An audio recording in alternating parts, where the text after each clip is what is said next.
go and invite everyone in your faith-based premarital counseling group, all the professional colleagues you have that you may have been discussing how to get your practice to the next level. This is that day where we'll be going one in your, so you don't want to miss out, all right? So let me put my eyes in the chat room and see. Like I said, welcome. Thank you. All right. So somebody said yesterday was awesome, and I look forward to acquiring more knowledge today. That is Day. Day for being the first person to respond to this inquiry. Should, in case you want to do, I'll announce what I have for you later. All right. So please stay on. I have a gift I'm going to be giving you for being the first to respond. So yes, talk to me. Have you been able to see where the loopholes are for you in your practice?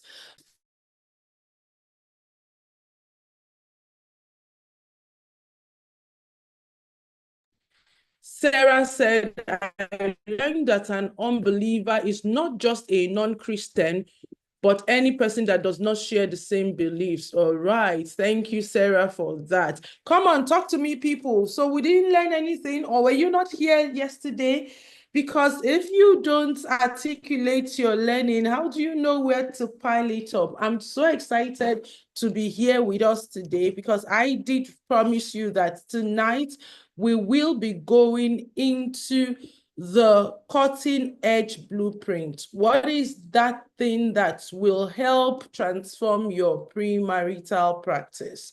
Okay, I also have Sarah still speaking, that we cannot assume we know the client or their problems except we find out. That is fantastic. Pastor Felix, good to have you again. Yesterday's training was insightful. My take home yesterday was the need to engage structure and assessment in premarital practice. Thank you for that. Tibetso says, my takeaway from yesterday is understanding that anything one does is driven by purpose. Oh my God, fantastic learnings. And I hope that for some of us that are not able to share ours, something also dropped for us yesterday. So today we will start off the conversation with introducing the new cutting edge transformational premarital coaching blueprint. Okay, the new cutting edge transformational premarital coaching blueprint. And if you were here yesterday, you would have said, okay, so with all of the common mistakes that premarital coaches make, with even the mindset that sabotage the practice, what's the way forward? Is there a way I can correct those errors? Like Pastor Felix said, you want structure and assessment. How do I get it? What makes premarital more effective, especially considering human psychology, considering family science, considering, the position we are in and the kind of people we'll be meeting, and also how do you weave the science of motivation into your practice? Tebetsu also said PMC is not static, therefore a need to review the strategies and methodologies. Yesterday I learned that there are 3 pillars of the blueprint we need to use. So Amma, I will be sharing that blueprint with you and you will get to discover the 3 pillars. Jessica, your hand is up. I'm assuming you want to share with us insights from yesterday. If that is so, please unmute yourself and share.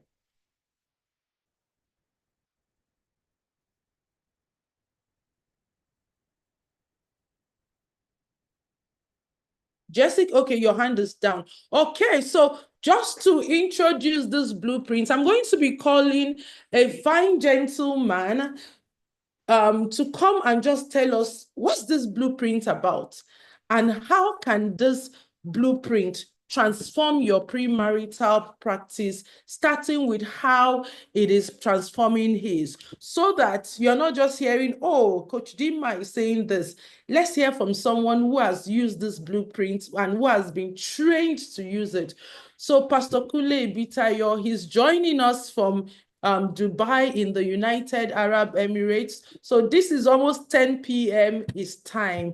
So I want to honor you and celebrate you, sir, for staying awake to do this, because by 10 p.m., some of us are already in bed. But you know, with the passion you have for premarital and also to talk about this blueprint, you are here. So please, I'll just like for you briefly, what's this blueprint all about and what does he have to do for premarital? All right. Thank you. Thank you so much, Kodima, for having me on this call. Of course, I'm super excited to be here. And of course, every time I have the opportunity to sit under your teaching, like I say, that you deliver like a preacher and you are so passionate about what you do. All right. So, I mean, it is not it is not too much to say that this is a ministry for you, and we thank God for your life. Well, quickly, let me quickly talk about the pillars.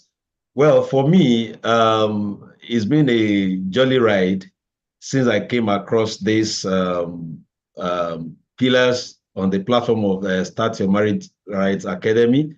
And I really want to commend you and the Udugu or Family Life System, for taking the pain to put this together and, creating a platform for some of us to run with, and like I said to you in one of our sessions, that it doesn't make sense to reinvent the wheel if you have gone through the process and you have been able to put this together. I mean, it makes sense to just run with it.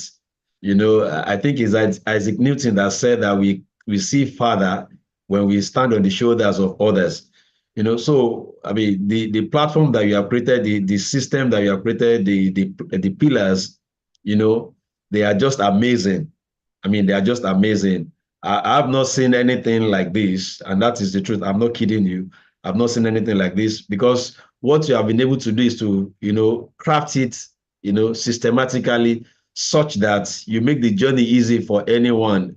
For somebody like us, as a pastor, you don't have the time to run through all of these things, like that. But then if you have a system that has been put in place, that you can just deploy and you get the results, that is about working smart, not only working hard. So that I don't take much of our time. Of course, the three, I'm sure a number of us, we are yearning to know the pillars. The first one, which is the flourishing you, talks about being a desirable spouse. When you talk to, for me, my passion is about, the singles, is about the yet to be married. Why? The Bible says, if the foundation be faulty, what can the righteous do? The foundation be destroyed. So I think if they get it right, from the very beginning, then we won't have to talk about, certain quarrels. The rate of divorce is high in this particular place, is high in this particular area. You won't even talk about divorce, because they will have known what to do. It's just like, you want to build a house and you get the right professionals. Talking about, you have your architect, you have your structural engineer, you have your civil engineer. All of them together. It will be very difficult for them to come together and give you a building that is defective.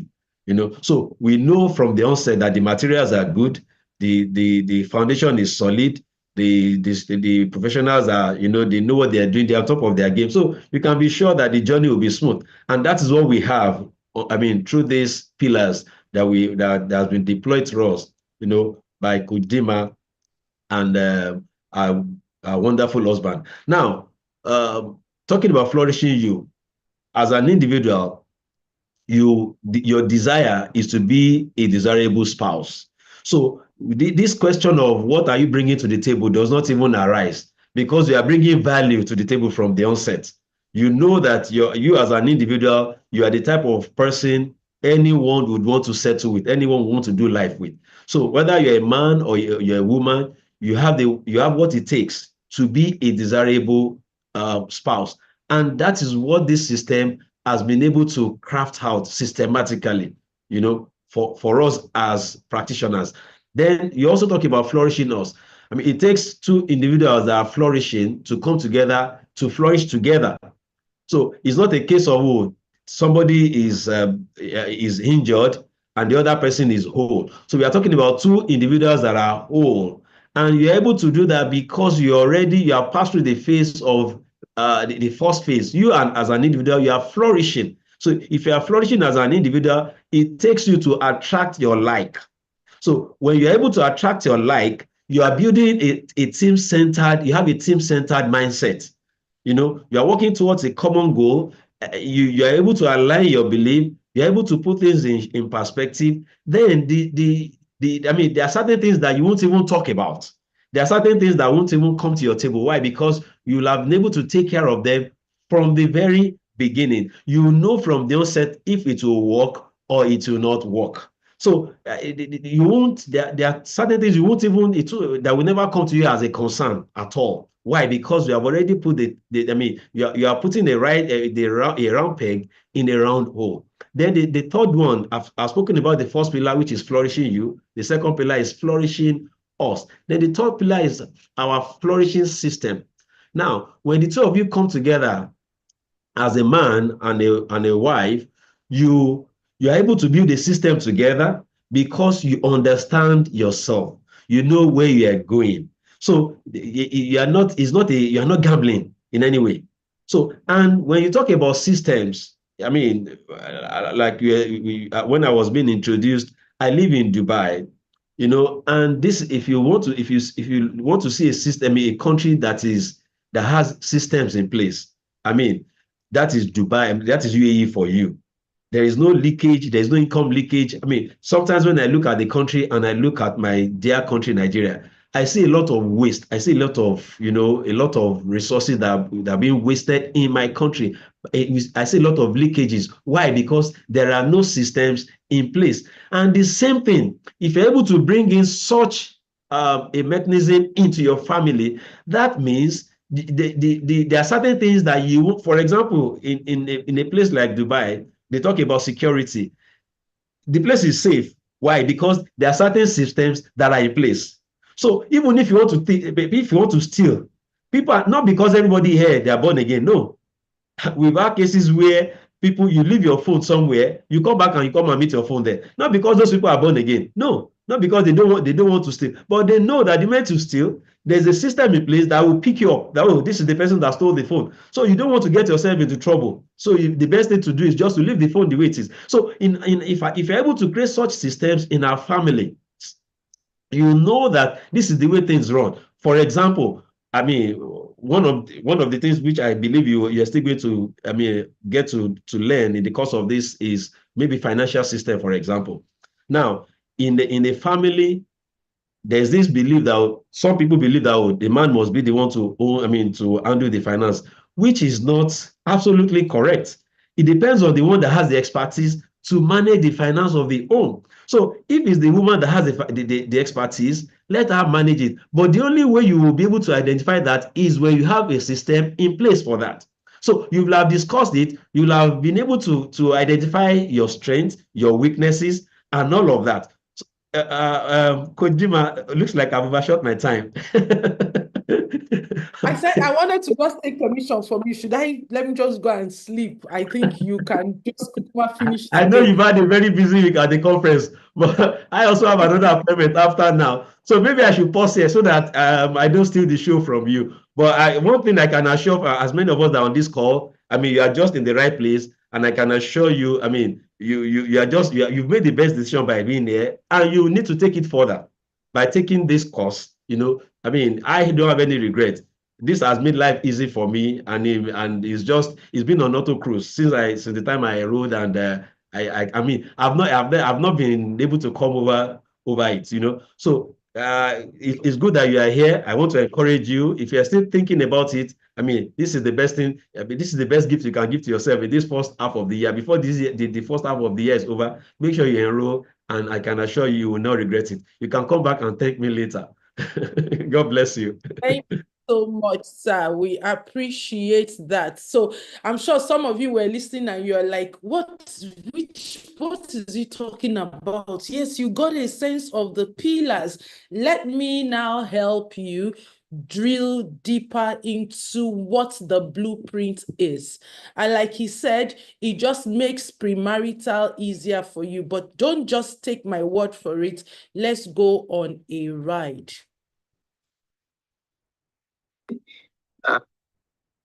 Okay, so this is when you look at what it takes for a marriage to thrive, for marriage to work, for marriage to be successful, however you want to define it, it is basically these three things. Everybody who will have a successful marriage is either discovering these three things, refining these three things, tweaking these three things, working on these three things. This is the three things that is required to make marriage work. And I'll explain it to you. So this is the blueprint we're talking about, the flourishing marriage blueprint. And it has three distinct, unique pillars. Number one is the flourishing you. So when you are working in premarital, you want to be able to help the individual become a desirable spouse, become a whole spouse. Because if that individual is not whole, if that individual is not flourishing, the person cannot be at their best in the marriage. So that's the first thing, because every marriage that is successful starts from a person. And that's why I also was sharing with you yesterday that some people get engaged for the wrong reasons. And so when you bring them to premarital, as part of what you do with them in the flourishing you stage is to help them reconfirm the reason why they want to get married, not by asking them literally, why do you want to get married? Anybody, the person will say their trauma-based, their unconscious, unhealthy answer, but it's by the processes you take them through. It's by the reflections they're able to do. It's by the awareness that you put them through that will expose to them if actually they are ready for marriage, if actually they chose their spouses from a healthy perspective. And so what makes a person desirable? We will touch on that in a moment. Then when you have finished working with the individual, even though both people came for premarital, when the person has been able to identify their healthy patterns that they need to keep and build on, and the unhealthy ones that they need to do away with, when you have helped them identify if there is even any emotional pain that is coloring their minds, if there's any trauma in their lives, when you have helped them rediscover themselves so that they can be in the authentic self, then you take the conversation to the next pillar, which is the flourishing us. Because two great individuals are great, but they are not necessarily great together. So in an effective premarital, after you have worked on the individual, then you now move to the couple to now say, can you work together?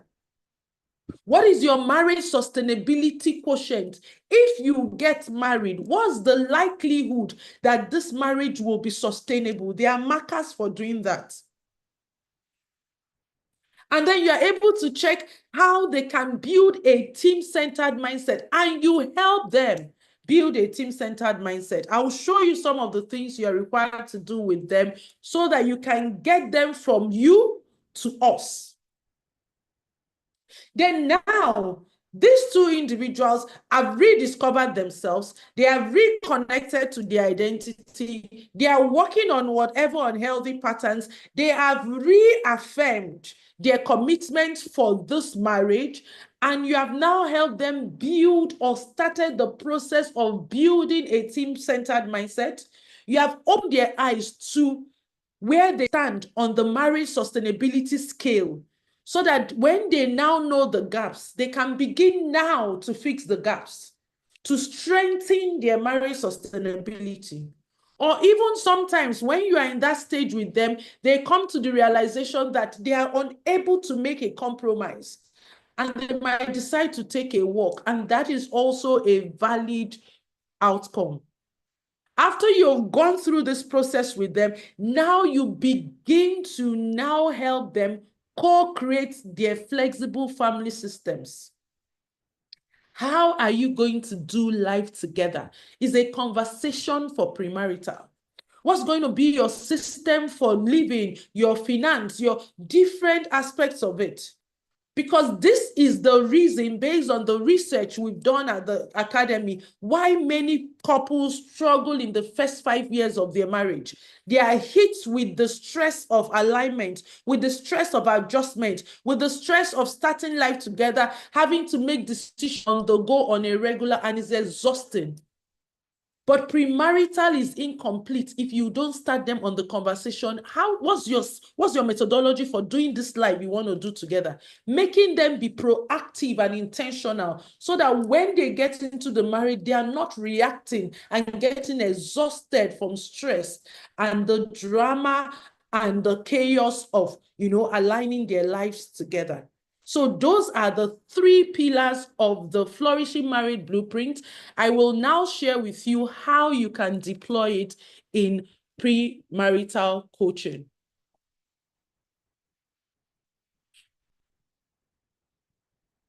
So we start from the first pillar. Number one of the first pillar of effective premarital coaching is focused on the individual to increase their flourishing and desirability. Because sometimes some people cannot even marry themselves, yet they want another person to marry them. One of the assessments we have in the Start Your Marriage Right Academy is the marriage readiness assessment. To even check, are you ready for marriage? It's one thing to do all of the flamboyance of a memorable proposal, and you're excited, you want to settle down, but some people do not even know that they are not ready. So that readiness test helps them to know, are you ready mentally, emotionally, socially, spiritually, physically, and otherwise? So let's look at all of the things that this does for them. Because let me tell you something. Many people that you would meet in premarital are hiding behind different masks. Some people, like I said yesterday, later on, when they come to the realization of themselves, years after marriage, will say to you, oh, if I knew myself, if I had given to personal development, if I had dealt with this pain in my life, if I was connected to my authenticity, I will not have been married to this person. Because there are people who get married to the people they had no business having in their life, simply because they were masked and they did not know. So your first work in premarital is to help your clients through your thorough, some simple and subtle process to step out of the mask, to take out the mask and reveal their true self, to reconnect to themselves, to get to understand, who am I? Because if you don't know yourself, how are you going to invite another person to do life with you? And that's where the Flourishing You begins its work. And that's the first aspect of premarital. Tabesto is saying something so fundamental. It's really a sad reality to unmask when it's too late. And sadly, that's the reality of some people in their marriages. So if they are coming to you, trusting that you would help them gain clarity, and you're not able to help them unmask, you are also part of the reason why they will have to stay in a relationship that they have no business being. Which is why I said any premarital coach must be open to learning so that you are not destroying lives. Because the day you stop learning, that's the day your potential to wreck lives begins to increase. So what are some of the things you want to do with the individuals? First of all, you want to check where they are. Their personal harmony checks. So you want to be able to help them evaluate individually their level of life satisfaction. Do you know that some people get married to escape dissatisfaction in life, thinking that marriage would help them fix it? But then when they get married, they realize that maybe it could give them some momentary thrill, but it never fixes the dissatisfaction until they fix it. So premarital should give them that opportunity to do that. And we're looking at satisfaction in terms of career and work, in terms of personal development, in terms of fun and leisure, in terms of relationships. So that somebody is not coming to marriage and thinking marriage is a therapy room. Marriage is not necessarily that. It will expose your dissatisfaction. So you want to be able to get them there, and not only to get their level of satisfaction, help them, coach them to increase that level of satisfaction, because if they don't increase it, it will impact their marriage. I've seen cases where somebody was dissatisfied with their life, but did not even know it consciously. And now get married to another person, and the spouse was thriving in their career, moving steadily in that career, but the other person was bitter that they were not experiencing the kind of growth their partner was doing. It got to a point where even conversation in that marriage was hard to have. The young man was saying, oh, I can't even share my success. I get a promotion at work, or I hit a milestone. I can't share with my wife because she just downs the excitement. She's looking gloomy. She's looking that, but he's not the cause of her dissatisfaction. But what if she was able to get coaching to begin to fix her dissatisfaction? She would now also allow her partner to thrive. Of course, we cannot overemphasize this. An effective premarital counseling should have opportunities for the intending couples to check their marriage readiness and their mental health. People are carrying baggages of chronic anxiety, dealing with different levels of intensity of depression, and they are coming into marriage. Marriage will not fix it until you fix your mental health. But then even they themselves or their partners don't know. We have people that have different kind of mental health issues, and then they get married, and then the spouse is suffering because you don't even know where you are. In 2025, with all of the awareness of mental health, nobody should go through a premarital counseling without evaluating mental health, because it is so very important. So, okay, I hear someone is saying, this is wise and true. Marriage has become an escape from what individuals did not fully assess and recognize. Unfortunately, the premarital did not give them that opportunity to assess it. But I'm sure that your practice will be different after today. So from there, you begin to also check for trauma. You help them to check for trauma. You help them to check from unresolved pain from adverse childhood experiences and other emotional experiences, and address it. Now, time will not permit me to go deep into the impacts of childhood trauma. Research shows that the negative events that happen to a person, and sadly, it doesn't even need to happen to you directly. It could have also happened to you indirectly. Maybe you witnessed an accident. Maybe your parents were in a traumatic relationship or whatever. But childhood trauma that happens between the ages of 0 to 18 continue to impact a person's life even onto adulthood, and sadly, even onto death. But yet you're having people come to you. You're preparing them for marriage, and you have no system in place to help them know if they are being impacted by trauma. Are you aware that the way a person communicates, the way a person loves, the way a person does money, the way a person does education, the way a person does everything can be traced to where the person is, either traumatized, healed trauma, or even healthy background. Do you know that the markers of how we show up in relationship can be traced to how we witness relationship in the early years of our lives? That some people have parents who raised them that were absent, that were not responsive, that were not available for different degrees. And then it forms an attachment style to them. And that is why somebody can come into a relationship and the person is so clingy because the person hates abandonment.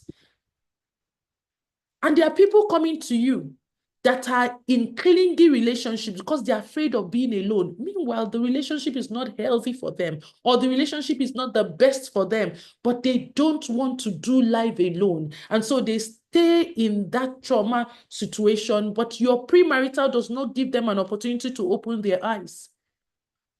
Some are in relationships, they cannot commit, they cannot show intimacy because they're afraid of being rejected, probably because raising from also how they were raised. What system do you have in place to help a person know how their earliest life exposed them to trauma, or even expose them to how they are doing relationship now? Do you have something in place to help somebody heal heartbreaks and betrayals? Because whether you like to admit it or not, we are going to go into our new relationship with the lens of our old relationships. And somebody else is paying the price for what they didn't know about. So please, helping your clients check for trauma is a non-negotiable. And now the question is, what skills do you have? What tools do you have? How do you help a person find out their trauma, their attachment style? How do you help a person find out even if the aggression he is exhibiting as a man is as a result of father wounds? Because research has shown that boys who were raised by absentee fathers or fathers who were not emotionally available may grow up to exhibit some aggressive tendencies. And some of these children, it's not their fault. Maybe the parent died, but it doesn't still take away the pain and the trauma that is a part of it.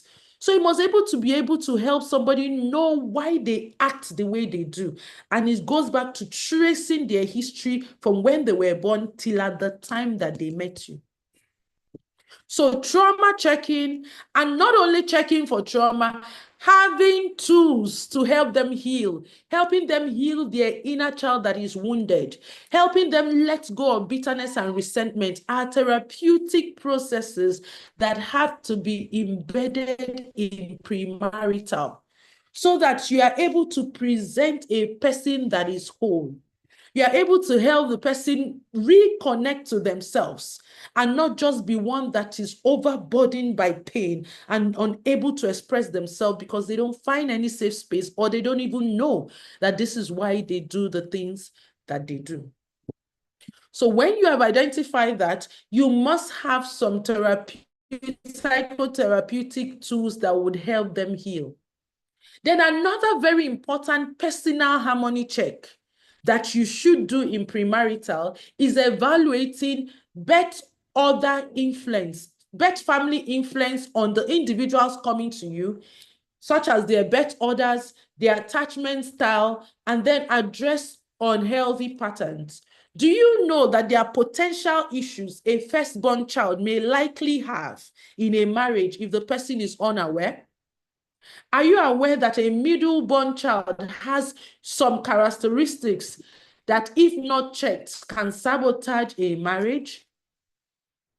Do you know that there are dynamics of last-born that if you, as the premarital coach, do not bring to their consciousness and give them self-awareness and skills to navigate it, can lead to conflicts that may be unresolvable in the marriage? Does your premarital counseling process account for the loneliness that an only child in a family may have faced, that is also going to make them be the way they are in a relationship? because these are research proven and they are shown. So you must have those conversations. It's not enough to say, oh, we have to take the firstborn children through deliverance. They don't need any deliverance. They need therapy and love. And I've seen marriages crash based on birth order misunderstandings. And then when you are teaching this thing, somebody comes, oh, I didn't know that's why I do this. So for example, you're working with a couple and you're working with a couple that the wife is a firstborn child and the husband is a only child or lastborn child. Do you know that there are unique peculiarities in that blend that should be addressed in premarital so that they are aware and they can co-create how to navigate it? That's why I say you don't just go into talking to the couples. You must first of all know who are these two individuals. What are the likelihood in their lives that we need to bring to their awareness so that they can understand, identify the unhealthy patterns, and get coaching on what to do about it whilst retaining the healthy ones. So those are fundamental things you do with the individual in checking their personal harmony. Now you have checked their personal harmony. You have helped them to realign, either heal the traumas, get awareness on their birth order, their attachment style, and give them some coaching that would help them progressively, even after you, to become more balanced and whole. Next is to help them reconnect to their authenticity. One thing that challenges marriages is identity crisis. When people do not know who they are, and people do not know what makes them tick, and they do not know why they make the kind of choices they make, and they do not know what their strengths are, they will struggle in areas where they should have ease. And remember, premarital is to help the intending couples create a strong foundation. So if we're going to create a strong foundation together, I must know what I'm bringing to the table. And I always say to people, the best thing any couple, any spouse can bring to marriage is the authentic self. Because when you are in your authentic self, when you know who you are, you can navigate any challenge before you, because you will be navigating it from a place of strength. So it's your work to reconnect them to the authentic self. And what are some of the things that in Start Your Marriage Right Academy we started to do in premarital that changed the dynamics? It's about helping them do their strength profiling. Because everybody is strong in some certain ways, but unfortunately, some people don't know their strengths. And if somebody has been in trauma for so long, if somebody has been raised in a home where they were criticized, or went through school and it was all criticism, all made to feel not good enough, even if they once knew their strengths, they would doubt that those are their strengths, because the people who have been speaking into their lives have been speaking weakness. So the person is still going to go into that premarital into that marriage with that mentality of weakness. But you, as a premarital coach, is to remind the person of who they are. So you profile their strengths and you let them know how they can misuse those strengths and the impact it may have on themselves and their relationship. Because everything has to be used harmoniously. You help them identify their values. Because whether you know it consciously or not, everybody is being driven by their values. So, but you have to help them bring it to consciousness. Help the individuals. What drives your choices? What drives your decisions? And how do you understand affection and love?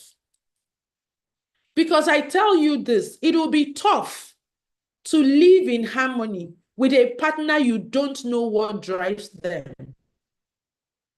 So if you've been doing premarital and you have not gotten the people to identify their values, please, you need to do differently.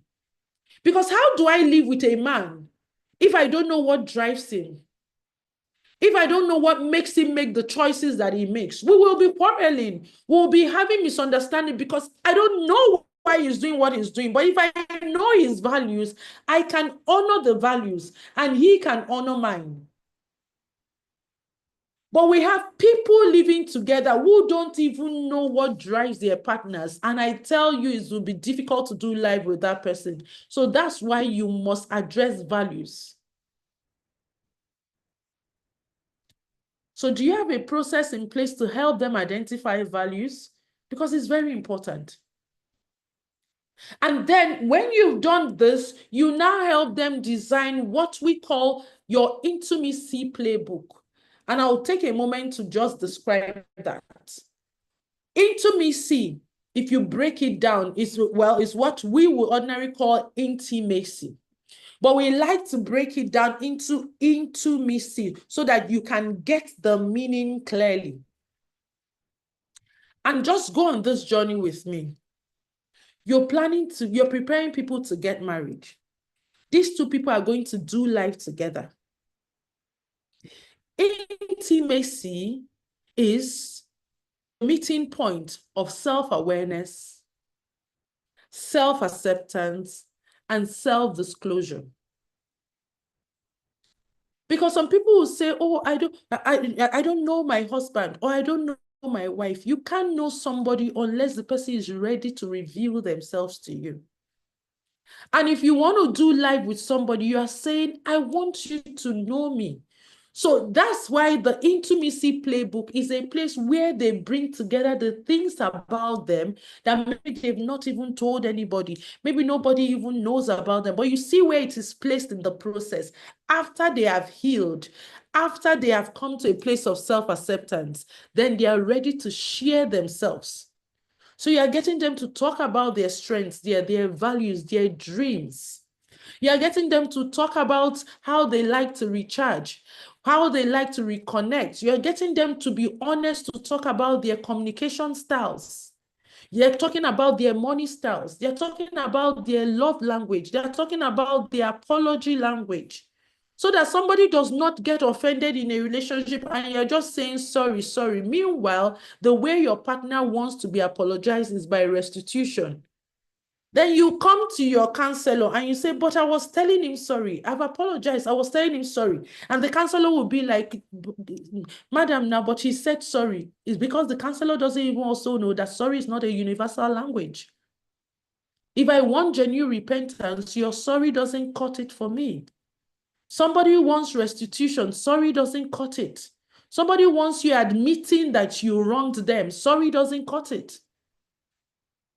So at premarital is that time. So premarital is not just about love language. Oh, he wants affirmation. He wants gifts. What about how he wants to be apologized? Because trust me, in marriage, you will wrong each other. Then what are those things? So there are many things that make it up. That's why we call it the know me better, love me better playbook. So that when they are able to do this, that is where deeper intimacy is. Because that time, the person can now present to themselves some aspects of them that their partner has not even known. So that is what you do to get that individual to a place of flourishing. So that the person can now, it is after you get to this point that you now get them to reaffirm, why are you getting married? Some of us ask that question too prematurely.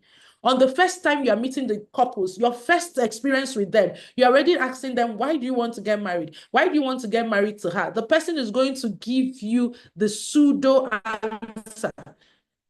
The person is going to give you the answer that might not be based on the authentic self because they are still covered by the lens of pain. They are still covered by the lens of trauma. But when you have taken the mask off and revealed them their real self, that is where you check why they are getting married. And I can tell you at this point, some people drop off from premarital, while some people now really affirm why they are here. I've seen cases where people get here and say, you know what, I think we are rushing things. I'm not calling off the marriage. We're not breaking up, but we're putting a halt for the wedding. I think we need to really go and discover ourselves and really know if this is what we want to do without those scenarios. Their family members didn't like it, but that was their decision. 6 months later, they got married. There've also been people, 3 months later, they realized, you know what, this just opened our eyes that we are not yet ready for this, and they broke up, and it's okay. I will remind you over and over that a broken engagement is far, far better than a failed, miserable marriage. So an effective premarital counseling must first be a journey of self-discovery. That's the first thing premarital should do. That at the first instance, you focus on the individuals for them to discover themselves. You lead them to a place of deeper self-awareness and deeper self-acceptance so that you can open up the real, authentic individual. And then this real, authentic individual can now choose from a more healthy place, from a whole place, the choice to proceed. That's one. This new, real, authentic individual can now build partnership with another person, because now it's not going to be a case of, oh, I've seen people who get married and they didn't have a voice because they didn't know how to have a voice. So whatever their partner said was okay. 10 years down the line, they feel lost. They feel disconnected.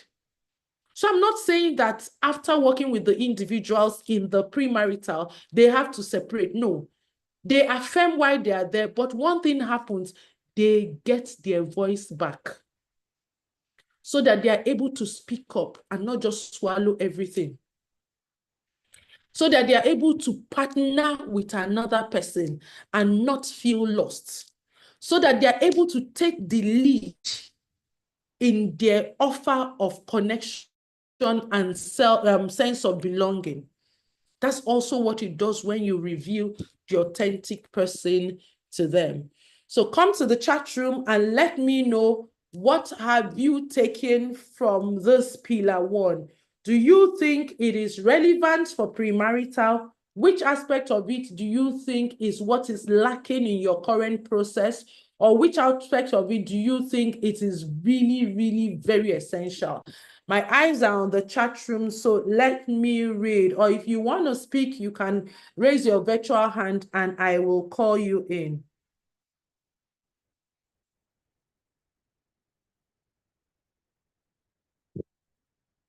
Okay. PD Speak says awesome template. Who else? All right. PD says the apology language, fantastic. Pastor Felix says perfectly relevant. Okay. Tebetso says, wow, wow, wow, lost of words, how you break it down. Thank you so much for that. So who else? What is resonating with you? Let's talk about it because we're moving the conversation right now. And I just want to pause in a moment. Let me see if Kafilat, can you please turn on your video so that I can see you? I'm struggling to see where your name is. All right, so Kafilat, I'm going to put you on the spot. Okay. What about, in very few words, what about pillar 1 is it for you? And then you tell us your general impression about the blueprint. You're welcome, and it's nice to have you with us. So that's Kafilat Moji Abdulaziz sharing with us our experience with the blueprint. Okay. Good evening, everyone. My name is Kafilat Mojisola Abdulaziz, and I found this course when I really needed it, when I was looking for, I'm a certified family life practitioner. So I've worked with couples, with families and all. And, you know, a lot of times when some of these challenges come up, I wonder if, I used to feel that if these people did proper premarital coaching, such issues shouldn't have come up.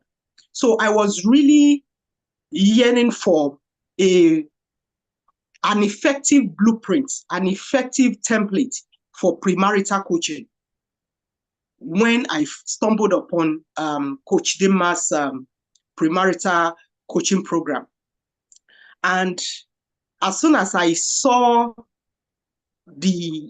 I attended a program like this, a webinar like this, I decided to sign up. I would tell you that I was the primary beneficiary of this course, because that pillar 1 is it's for self-awareness, and the way it was so robust, the way it made me have that power, that choice, to that exposure. In fact, I've gone for many courses, but this is outstanding, I'll tell you. And the number of, how do I tell you? In fact, there's something that happened to me. I've gone for so many healing sessions, but there's something that happened to me when I was in primary school that I never remembered, and which really traumatized me. And it was somehow buried into my story and somehow driving me. It never jumped out until I came for this particular program.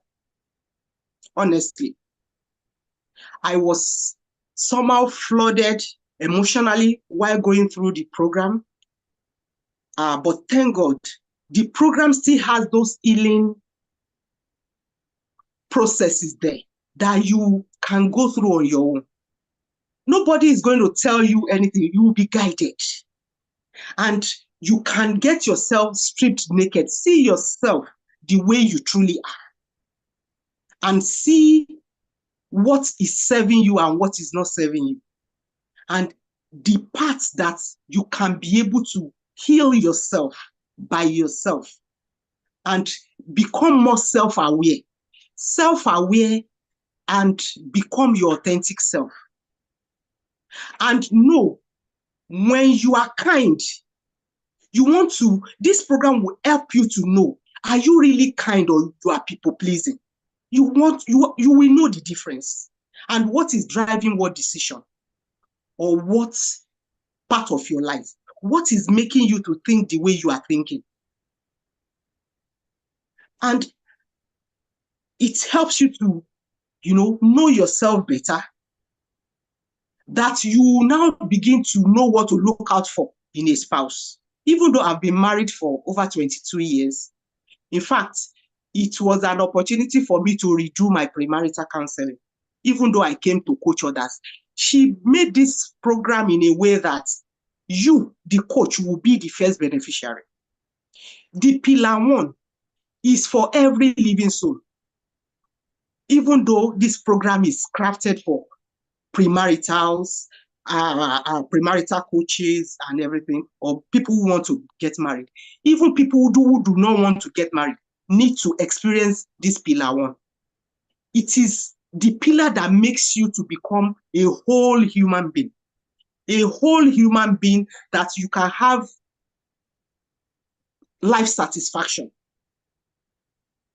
It's okay if you have gone through trauma. It's okay if we have gone through some unpleasant situations. But how can you turn those experiences around, heal from them, and make them as building blocks to build you for the next level of your life? Every living soul needs pillar 1 of this premarital coaching course, whether you want to get married or not, to become a whole human being, an authentic human being. You need it. So now, first of all, I was able to benefit as a coach. And now it's helping me to help my clients better.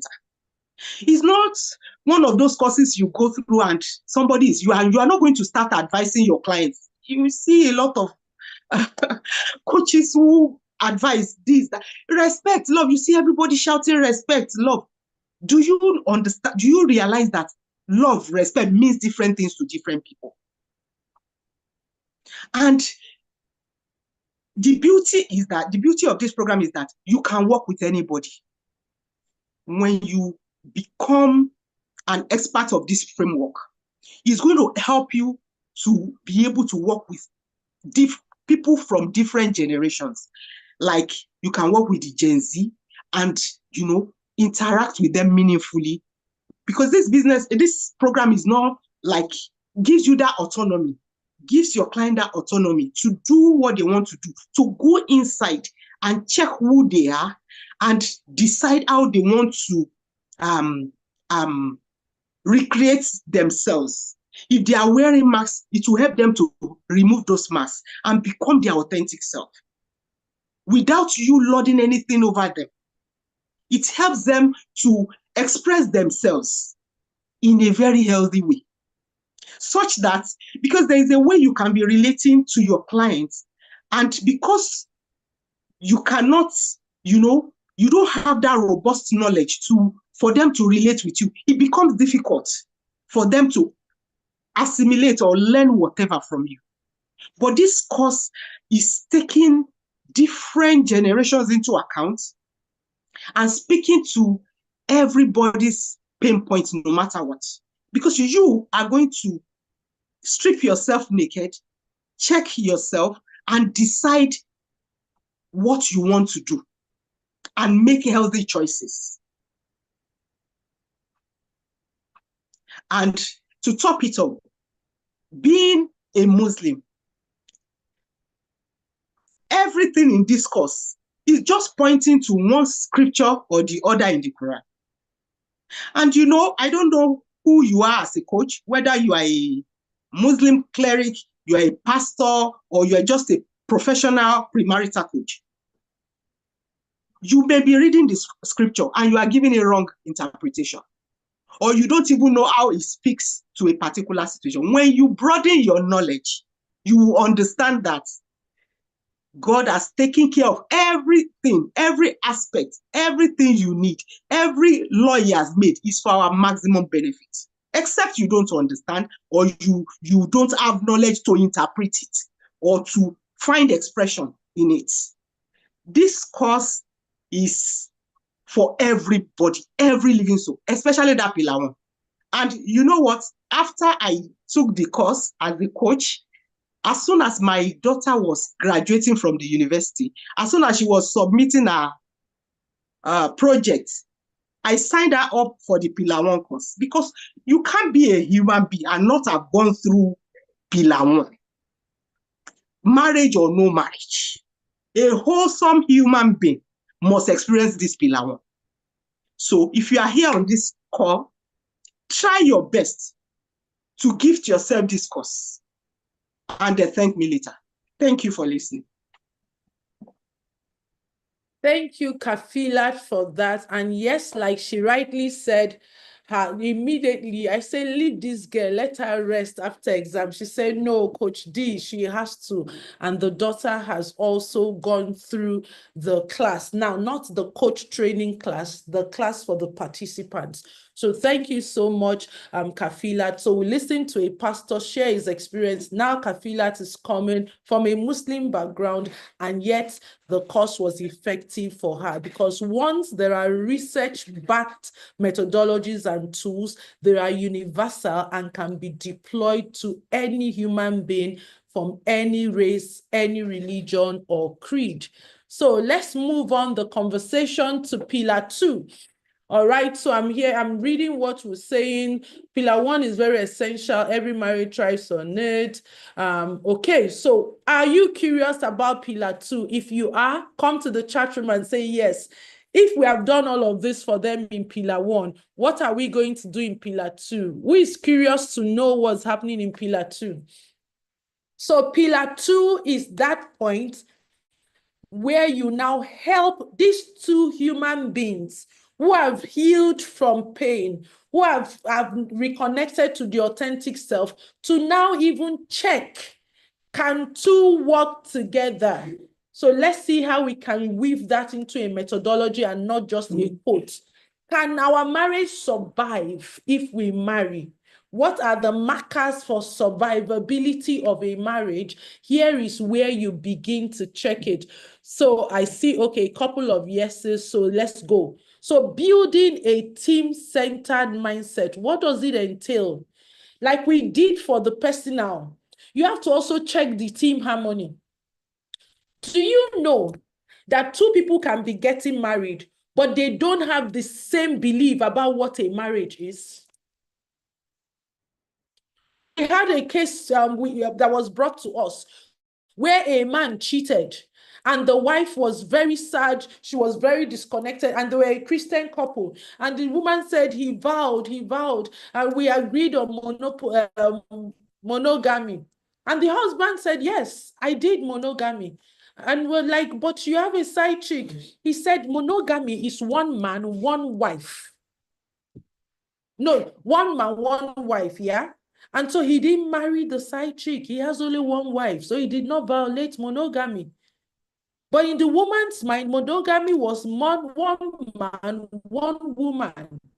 That's why I say to people, you can assume. And remember, yesterday we looked at one of the common mistakes premarital coaches make, which is assuming shared beliefs without verification. This is where you begin to verify. So you have to get your couples to, what does marriage mean to you? What does marriage mean to me? And they have to find an alignment so that they are sure. Some people are polygamous in marriage, but they are coming to our faith-based organizations. We're wedding them because we feel we met them in church. Do you know if their marriage ideology is polygamy? Do you even know what marriage means to the person? Oh, a place where I'm the Lord and Master. Or a place where what I say is final. Meanwhile, somebody is coming for partnership and the partner does not believe in partnership. That is already a problem from the onset. So one of the team harmony stuff you do with them is to check for marriage ideology alignment. Why are you getting married? What does marriage mean to you? In your own words, because there's a questionnaire for that. Then you test their beliefs alignment. We talked much about that yesterday. Their beliefs alignment. Can these two people work together? Where if they say, okay, we have unified our marriage ideology, when it comes to the things that make marriage work, what do we believe about it? And then now that you remember in personal harmony, you help them to identify their personal values. Now, as a couple, what are the values for our relationship? What are the values we'll honor in this relationship? And then you move them to discussing their marriage expectations. Because we assume that people don't have expectations. People come with expectations, healthy and unhealthy. Premarital coaching should be able to help them throw their expectations on the table, and you begin to help them address the unhealthy ones, the unrealistic ones. We've had a case where some people were discussing this marriage expectation, and then there were the key areas. That's why I say it's research proven. When you look at marriage, what are the fundamental 12 areas that make for marriage effectiveness? And then what is your expectation here? Down to what's your expectation about chores? What's your expectation about housing, where you will live? What's your expectation about your children? What's your expectation about your sexual experience? What's your expectation about having other friends? What's your expectation about, you know, your vacations, your work career, your personal development, your holidays, even extended family? And in one case, after they did their individual reflections and we were debriefing it, the husband was saying that, no, this time around, interestingly, it was a lady. Or that they can holiday, the family, when they have children, the children can spend some of the holidays with her in her parents' home, her maiden home. But she didn't make allowance for all of them spending with her husband in the parents' home. We've seen cases where the men would ship their wives and the children to go visit the wife's family. But then the wife and the children are expected as law to be holidaying in the man's place. As that has caused conflict, that the couple had to spend holiday differently because they couldn't come to a compromise. And especially we see that among African people, and unfortunately more from the male side, because the man is like, and I've seen cases like that from people of my tribe, the Igbos. The man will say, go and sleep in my in-laws' house for what? But it's a given that your wife and the children will sleep in your own parents' house. It's the same way your parents look forward to seeing their grandchildren. Your wife's parents also look forward to seeing their grandchildren. That was something we had to mediate on in premarital. And they were so grateful because it was in their blind spot. And many cases like that, somebody will say, oh, when it comes to children, want to have 2, another will say 5. They have to discuss it, because you think you sweep it under the carpet, it will still come out. So discussing marriage expectations, very, very important. So as you're looking at them, you're checking their team harmony, you've helped them identify the areas where their beliefs are not compatible, you're helping them align their beliefs, and then you discuss marriage expectation. You need to check, what is the chances of this marriage lasting? And research has shown us certain factors that contribute significantly to marriage sustainability. We need to check for it. The fundamental factor for marriage sustainability is relationship chemistry compatibility factor. You know, I saw somebody post something on social media and was saying, oh, don't be checking for chemistry. You should be concerned about compatibility if you have shared values and beliefs. I get it, but it's not completely true. There is an element of chemistry required to sustain marriage. If you don't have shared interests with a person, if you don't have shared passions, if you don't have shared spiritual affinity, if you don't have intellectual chemistry where you can engage yourselves and enjoy your conversation, enjoy being together, it can put a strain on your relationship, even if you have most shared values and beliefs. Because chemistry supplies the energy and the excitement that a marriage needs. Marriage is an intimate relationship that gives us 3 psychological needs of love, connection, and sense of belonging. And when chemistry is very low, those aspects will be very low. And a human being is a social being. Life is already stressful enough for people to stay in passionless, emotionless, intimacy-less marriages. That is misery. So you need to check for that. And if it is low, what do they need to do to increase it? Otherwise, they will be bored. Then there's also the compatibility part.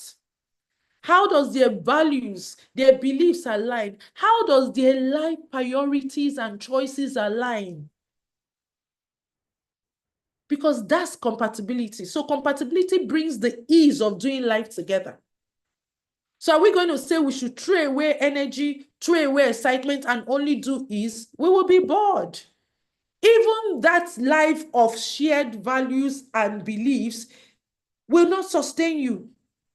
So at Start Your Marriage Right Academy, we have an assessment that helps to check their compatibility and their chemistry.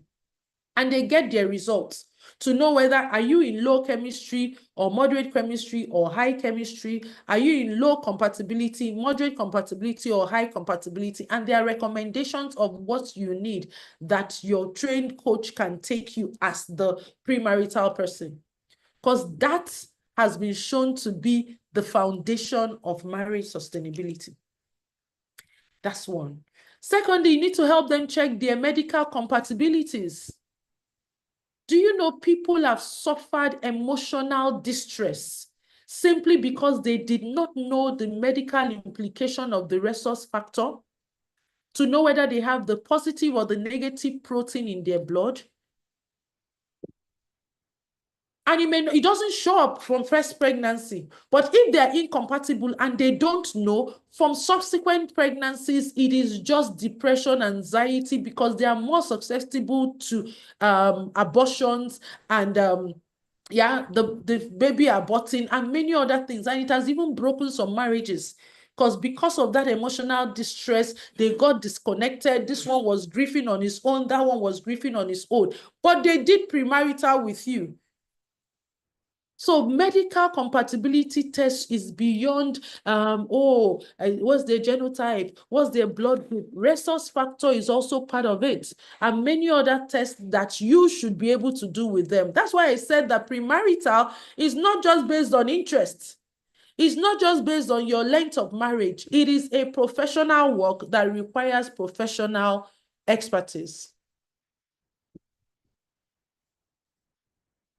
I think I did explain this, Pastor Felix. I said the chemistry part is what gives the energy and the excitement that a relationship needs. The compatibility elements give ease, because when you have shared beliefs, shared values, aligned life priorities, aligned life priorities and needs in a relationship, you can do life together with much ease. You are able to agree on practical things without too much conflict, because remember, beliefs moderate our behaviors. Values are why we make the choices we make. And then when I am where I am headed to in life, what I want out of life, my life priorities will also impact my my choices. That's the compatibility element. The chemistry is the excitement and the energy element that comes with shared interests, shared passions. All right. So that is like the difference in context. Okay.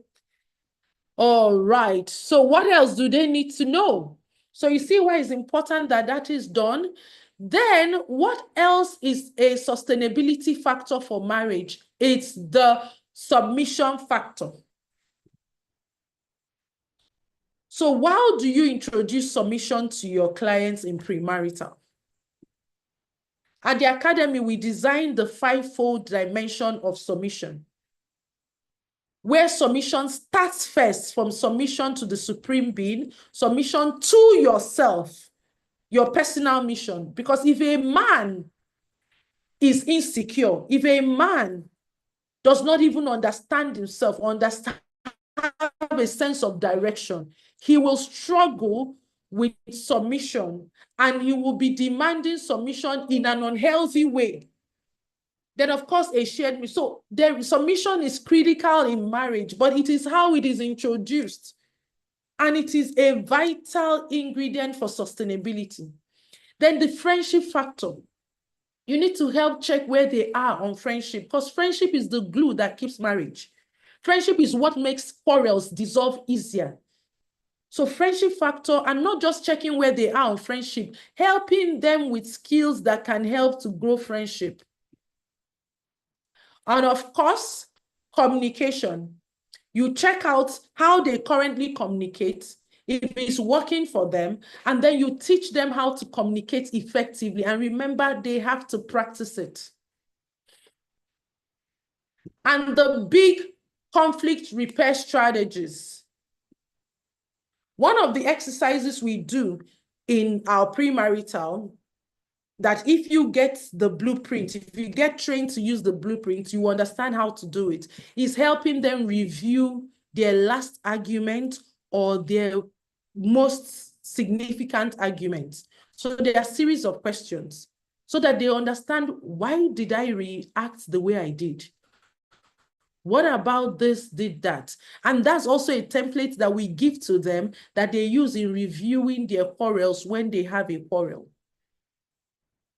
Because it's not that people will not have conflicts. The difference between couples who are progressively thriving in marriage and those who are stuck is how they repair conflicts, how effective their conflict repair is, but more importantly, their proactive conflict resolution strategies that help them to de-escalate the conflicts. Because in premarital, you get them to say, okay, when you're having a disagreement, you want to agree on codes. If you think that the disagreement is escalating and you want to deactivate it, what would you say that both of you are taking responsibility that will make you pause?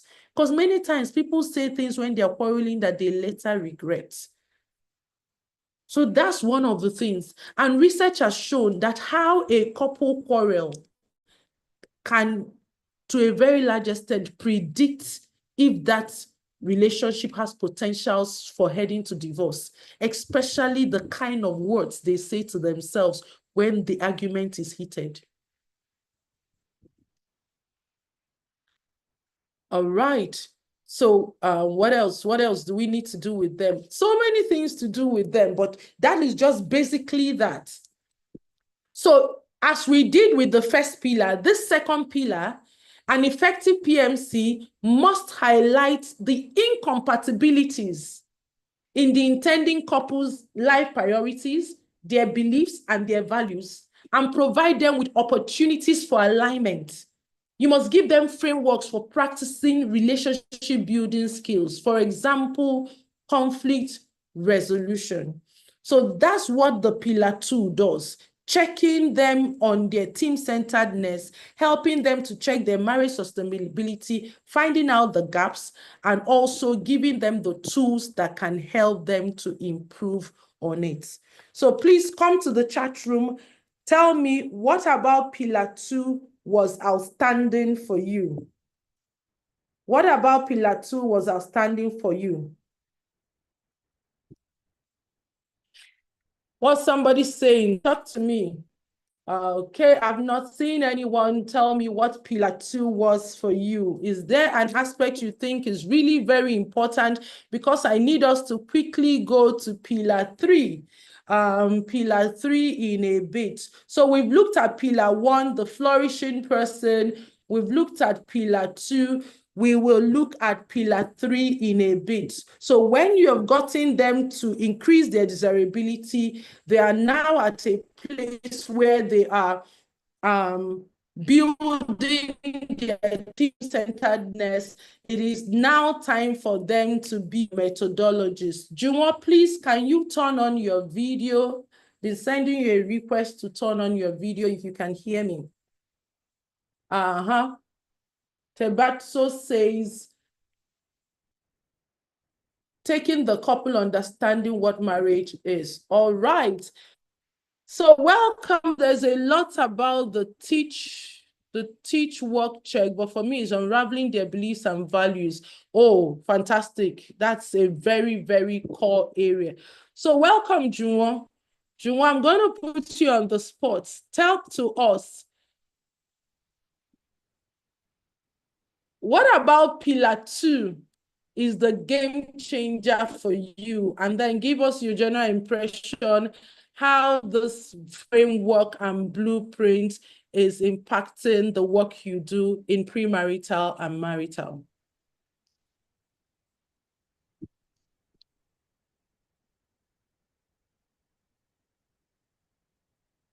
I can't hear you. Are you muted? Can you hear me now? Oh, fantastic. I can hear you now. Okay. Thank you for the opportunity and thank you for the work you do.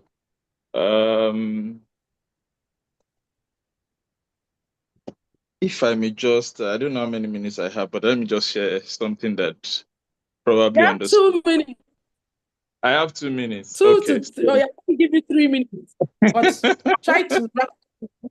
All right. Okay. So I just wanted to underscore the importance of what this exercise is about. I got a call from someone in church today who said that they are planning a program for a marital program. They would like me to speak to the singles, and then they have identified another person that will speak to married couples. And when I asked, because I just wanted to check the criteria for the choices they've made, and I'm telling you honestly, this call happened this afternoon. It was the person that is going to speak to couples is done over 30 years in marriage. And that was just about it. And so The reason why I'm sharing that is because over the years, premarital counseling has been left in the hands of and care of couples who have been married for a long time, regardless of whether they have training or not. So more or less like if you've been married for a long time, you're just qualified and good enough to counsel other people that are planning to get married. And that's where many religious houses and churches are getting it wrong. And this is a thorough work. I don't know how else I can say it, but this is a thorough work. It's something that I've been part of this program. I've taken this program. I'm using the blueprints that is being shared here, and I can see the impact. So it just means that it's important that we get trained. It's important that we understand the nitty-gritty that makes for a flourishing marriage. If somebody is struggling as an individual, they are going to eventually have a struggling marriage. It's a flourishing person, like we've done in Pillar 1, a flourishing us, the two people aligning in their beliefs, and a flourishing, let me not talk about third pillar, that will give a flourishing marriage. It just doesn't happen. It's not by giving advice. There are strategies, there are tools, there are frameworks towards this thing, and that's what this has this blueprint will give you as a coach. What specifically will flourishing us do? Like, I mean, it has been explained already. But you see, the same way that verse in the Bible says, can two walk together except they agree, is the same thing that is playing out here. But you see, it's limiting to think that when you say do not be unequally yoked with unbelievers, mean that because I'm a believer and the other person is a believer, our marriage will just work fantastically. Error again. Because we can both be in the same church, we can be in the same unit in the church or whatever organization or religious house that we are in, and we are unequally yoked. My beliefs and the other person's beliefs may not be the same, even if we are both speaking in tongues. And that's what flourishing us, the second pillar, will look into that. The fact that you have been this for the number of years you serve in this unit does not mean that the two of you can work together. And so I think my time is fast spent. The last thing I'm just going to say about this is it's thorough, it's comprehensive, it's an amazing work that Dima and Nidu have done. The huge advantage that I find in this blueprint is the simplicity of it. The framework is simple and it is easy to use. The work has been done for you. And so I think you will know the right decision to make after this exercise. I guess I will stop there. Thank you for the time.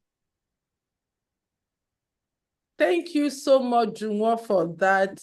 Junwo, you're still owing me perfect offering, no, but I know where we will catch ourselves to talk about that one. But thank you so much. I appreciate you being here with us and everything that you have shared tonight. So let's take the conversation to the third pillar.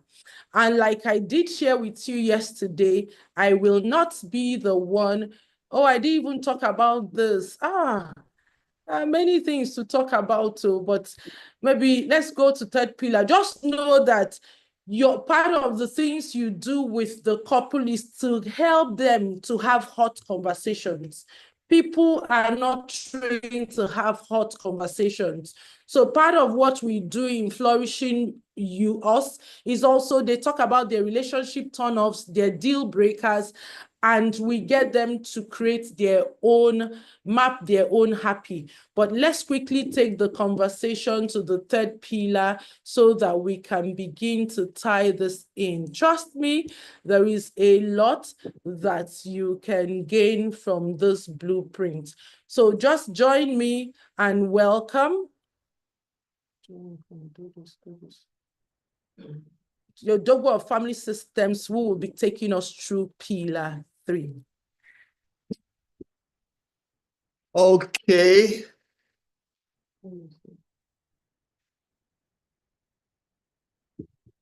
Okay, good day, everyone. Thank you for staying hanging on there, and so much Dima has taught over yesterday and today. And so we are going to be entering to pillar 3. And I think you have had so much value. My name is Nedunwobi, the Odogu of Family Systems, and I'm really married to my lovely and sweetheart Dima Nwobi. And so in continuation of the third pillar, we have looked at the first pillar, the second pillar. You will be imagining what will be the third pillar, or what should be the third pillar. But before we go in that, please go to the chat box and or type in, why do marriages struggle in their early years? Already you are coaches or counselors or premarital coach. Why do you think marriages fail in their early ages? Maybe the first 5 years. Whatever it is, go to the chat box. Let me hear your opinion. Let me hear your perspective about that. Let's do that quickly. The time is fast spent. Let's go quickly. We are about 70 something in the group. I want to know your thoughts. I want to know your suggestions. I want to know your experience, how to resolve conflicts and to, okay, automatic qualification. This is why, okay, lack of adequate preparation, no compatibility, lack of understanding. Let's go on. Yes, incompatibility, non-awareness, lack of personal discovery. Yes, okay. Lack of awareness because they have no time to know themselves. Communication, yes, becoming on. Yeah, everyone here should have an idea of what that is. However, all of us are correct, and why are we doing this? Is start the marriage rights community. Why are we doing this? We realize that in the over 18 years of working with couples, we found out that unless they get their premarital rights, it becomes extremely difficult to get their marriage right. And that's why last 2 years we made a commitment to see that those who are preparing for marriage get the right blueprint. But again, it cannot only be us that will work with the entire people we want to reach out. And that is why this course was, prepared, so that we can have people who already will have this blueprint and able to deploy that. And so what's that system? The next system we are introducing is pillar 3, the flourishing systems, co-creating flexible family systems. And so what is a system? According to Michael Gerber, I said a system permits ordinary people to achieve extraordinary results predictably. I repeat again, permitting ordinary people to achieve extraordinary results predictably, which means when two individuals who have known themselves, who have the same vision and mission, who are aligned to purpose, when they deploy system, they will produce significantly the result of their goals, their dreams, their purpose in life, in such a way that even themselves will be very, very surprised. And so a family system is a set of principles, procedure, that which when deployed, it will help a family organize, arrange their ideas, their beliefs, their concepts to achieve their reality. So system is what that harness and integrate the first pillar, the second pillar into a process that will make them realize that goal. With that system, you will suffer the pain of taking everyday decisions about the things you've discussed, about the things you agree, about the things you want to do. And that is a lot of toil. That is a lot of stress on your brain and your relationship. So to drive it home, I will use this analogy to drive home what I mean, what system can do. The primary purpose of a car is to move people, goods from one place to the other. Imagine you come to a warehouse and the car is disintegrated to different parts: the engine, the steering, the boot, the wheel, the roof, dismantled in different aspects. Can that dismantled parts get you from one location to the other? Definitely the answer is no. But when integrated and assembled, it will deliver the purpose of the car. And so that is what system will do for you. But the thing about system is not one person creating it. It is co-creating flexible family system, which means both of you will sit down. Both of you will answer the questions. Both of you will share the ideas, and both of you will agree on how to use it. And so it is important that it is not one person lodging the thing over the other. Both of you are going to realize it. And one of the things we have helped coaches and counselors to do is that we have already created about 100 questions that you will use to deploy to these singles who are preparing for marriage. We have already have it. So in you using it for them will help them to align, integrate, and create the process that will help them achieve the pillar 1 and the pillar 2 goals, dreams, and idea. So they are not confused and left out of what to ask about themselves, or rather creating a challenge for you. Like the previous participants in the program have said, this is made simple. This is made simple for you to deploy. And so what are these 10 systems? What are these 10 family systems? One is governance system, communication system, education system, economic system, domestic management system, recreation and fun system, security system, health and wellness system, culture integrating system, and legacy system. Because of time, it will not permit me to talk all about the systems, but I will talk a few of the systems to allow you understand what I mean by these systems. And so the first one I want us to look at is the governance system. What do we mean by governance system? The governance system is about leadership. How will they lead this family or this marriage? What style of leadership? How are they going to make decisions? Who will make the decisions? Who will be the person to make the final decisions in a challenging situation? Will they be consulting themselves to make decisions? What style of leadership will they deploy in their relationship?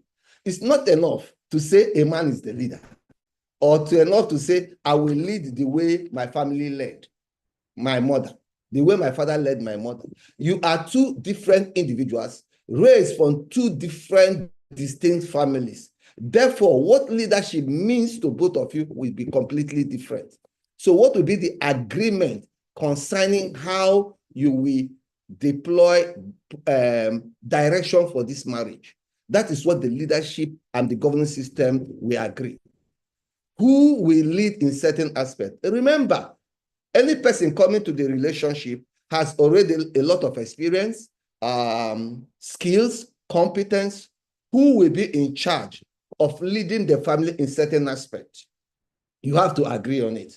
Why? So that as you are moving the marriage forward, as you are progressing in the relationship, you will not be tied to conflict about leadership. Secondly, communication system. How will you resolve conflicts? How will you make conversation with one another? What are the rules of family meeting? How do you stay and arrange yourself before, as a premarital counselor? These are some of the things you need to guide them. How will they resolve conflict? How will they talk to each other? What kind of communication style, attachment style they will use to enhance their relationship? A relationship without communication is already dead. So don't assume because they can talk, they know how to communicate to each other. So we have about 10 to 12 communication questions that will help them. Economic system. How will they manage their money? How will they invest? Who will run the budget? What are their goals and dreams about money? How will they use those money effectively? Which kind of career growth, development, and progress will they employ? How are they ensuring that the money they are going to make will be enough to fuel their goals and dreams and their vision? How will they even distribute it? These are some of the questions when you are dealing with premarital couples, premarital singles. You think it's enough that we assume how to fix it. What of domestic management system? How will they deal with chores and house responsibilities? Is it going to be based on gender, on availability, on skill, on competence? Will they work together as a team? The system is meant to make their teamwork effective. Their teamwork very, very easy and work with much speed and effectiveness. Finally, I'll just go to legacy system. How will they be remembered? How will they be different? How will they be a solution to the world? If they are celebrating their 50th wedding anniversary, or perhaps their 70th wedding anniversary, what will their children talk about them? How will they have impacted the world as a team, as a couple? Because they are not just glued together in a relationship called marriage. There's a purpose for that marriage. There's a purpose for that union. There's a purpose for that family. What is it going to be? Legacy is not how you'll be remembered after you have left this earth. Legacy systems ensures that while you are still living, you are impacting, solving local problems and global problems. Because even this project is a legacy project.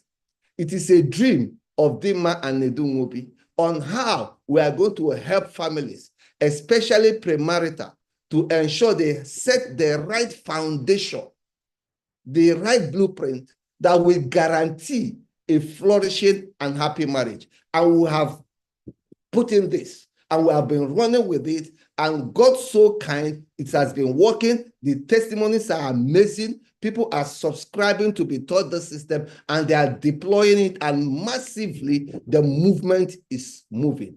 So for them to just come together, it should not be about having love, having sex, have children, build housing. God called them for a purpose. God designed them to be together for a purpose. Help them through this premarital blueprint to ensure that they are not just connected as individuals, but it's a divine mandate upon them. And so I will stop here, because what the blueprint will do, when you subscribe with it, it will teach you eventually everything. We are already running short of time. And so an effective PMC must teach the intending couple proactive systems mentality to bring structure and ease of living by discussing their strategies for running their family effectively without losing themselves. And so if they are going to work effectively as a PMC, this is the solution. This is what is handy. This is what is simple. Don't go bothering yourself what to do next, how to do it. We have just simplified the whole thing for you. And so you have heard the testimony. You have heard the testimony of those who have already done the course, and you will hear later from some other people. Thank you, and God bless.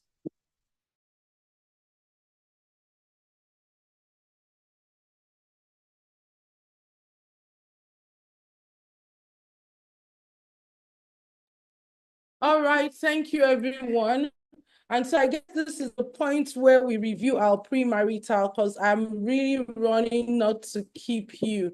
So I see some people have shared their why they think marriages don't last. So what do we need to look at now? Can you review your premarital practice?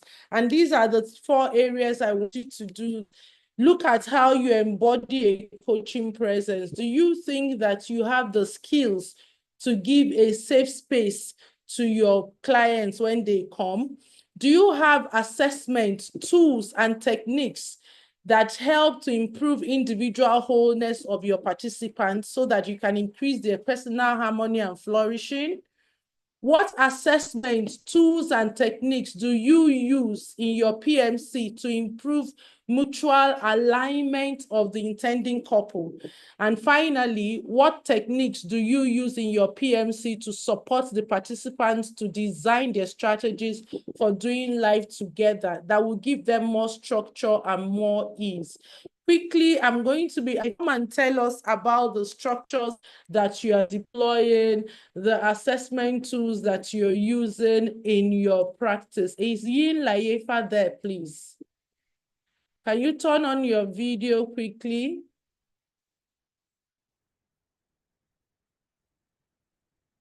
If she's not there, Ifi Hussein, are you there?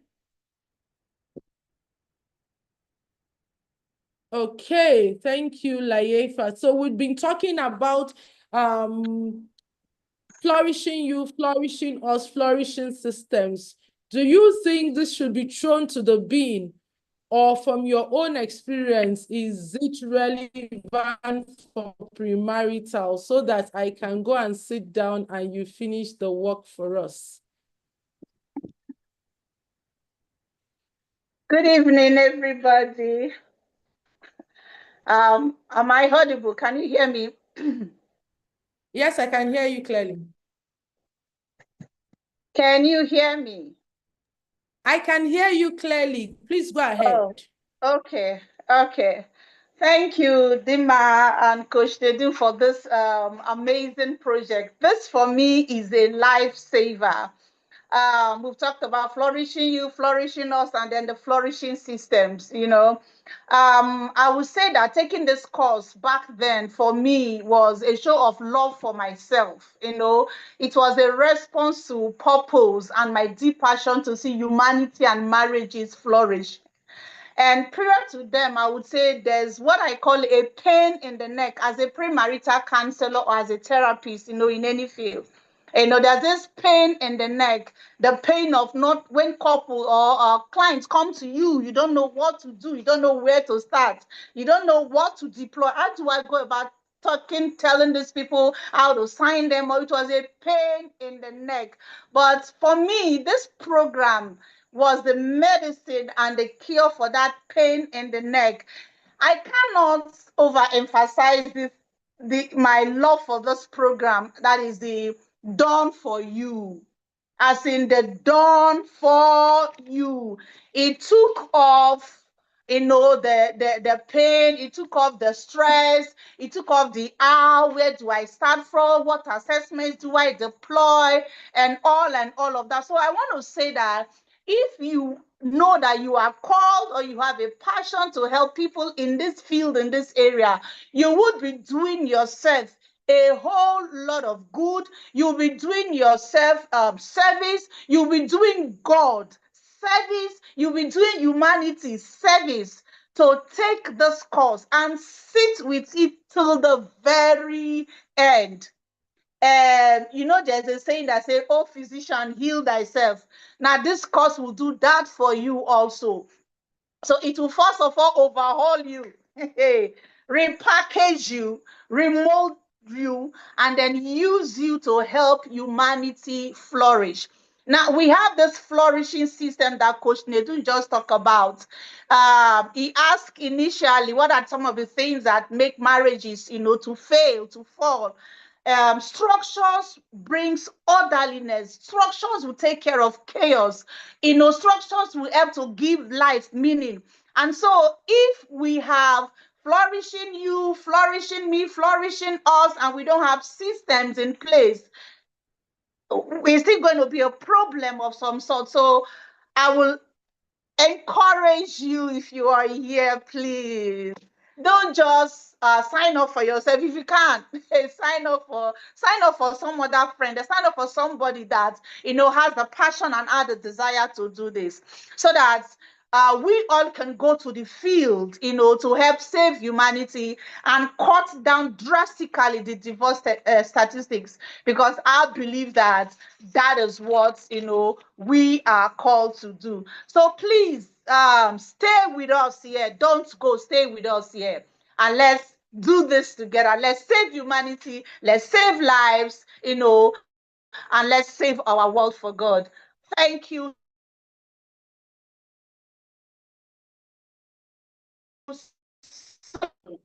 Thank you so much, Layefa, for that. So very that one thing that spoke to me was our work philosophy and ethics, and that is that the way you show up for your clients matters. Don't have the mindset that my client is broken, I need to fix them. No, that work philosophy was a big one for me also. So please sit with us and take this program, please. It will make all the difference for you and for your practice. Thank you.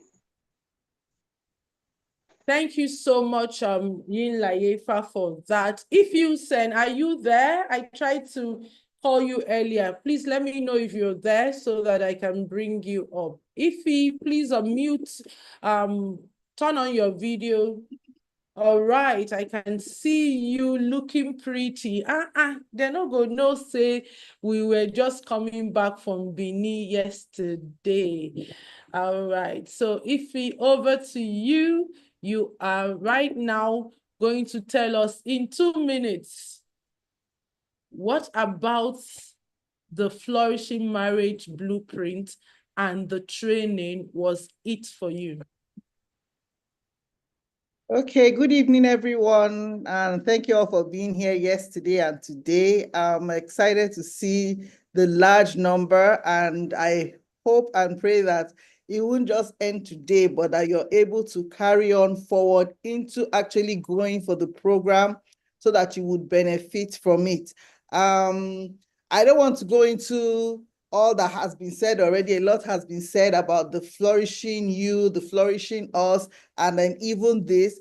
Typically, I would have said that the flourishing you was, for me, was the biggest eye-opener on the course, but also the flourishing systems, because the systems is actually what takes you. So the flourishing you prepares the one person for the journey, and then the flourishing system tells you what to do in this marriage journey and how to actually bring what you have been learning into the practice of how you're going to do the marriage, not just for that first year and second year, but all the way through. There's just something that is on ground. What excites me most about premarital counseling and about this training is that it's something I had always wanted to do, but I didn't have the tools.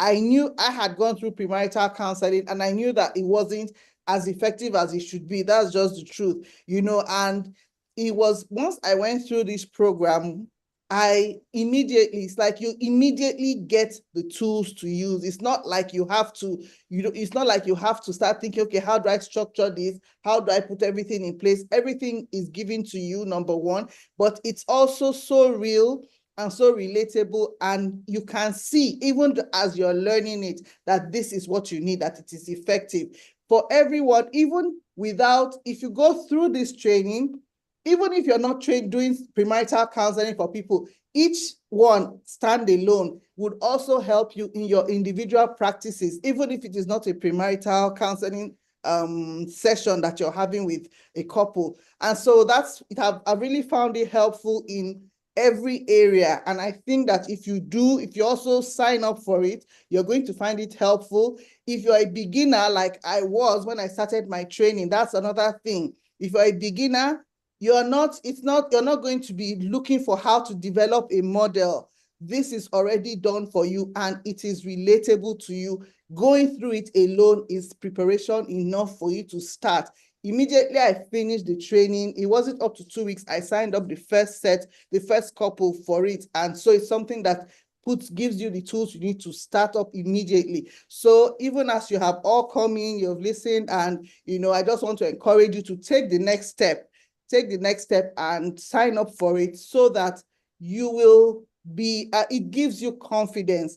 It gives you confidence. It gives you the words, it gives you the do, it gives you everything that you did really. And no matter your personality, you're able to tailor it. It's just versatile, right? That's all I can say. And like Moji said earlier, Kafayat said earlier, when she do it and thank me later. That's all I can say, because a lot has been said already. But I think that if you sign up for it, it's going to be very, very useful. It's going to be a game changer, actually, in your practice. That has been my experience. And I know that to be that you have that kind of experience or even something more robust. Thank you all for being here tonight. And thank you for listening.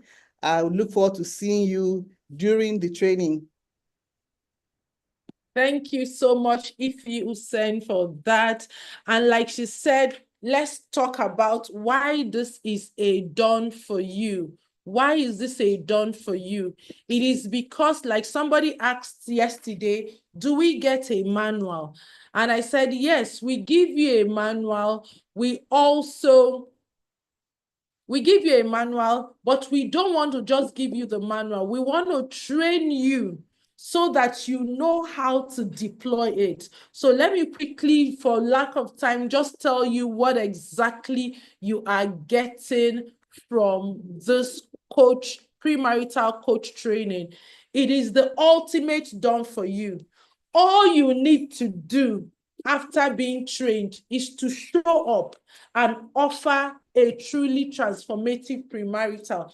Because first of all, you are trained on this blueprint. Everything that I have shared about pillar 1, 2, 3, you can do it by yourself for your clients. The next is that you get a framework.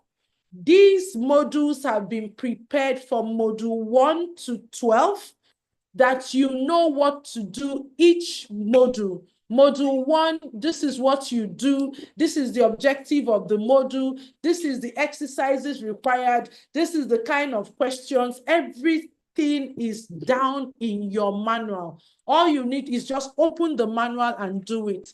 Number 3, you will get trained on how to understand the blueprint and how to deploy it. Number 4, you get a community.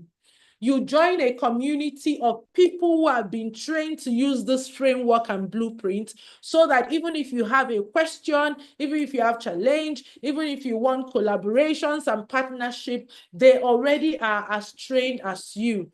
Number 5, you get mentoring. And let me explain what the mentoring is. Some of you have already said that your challenge is how to get paying clients. And I said to you that there is a methodology for that.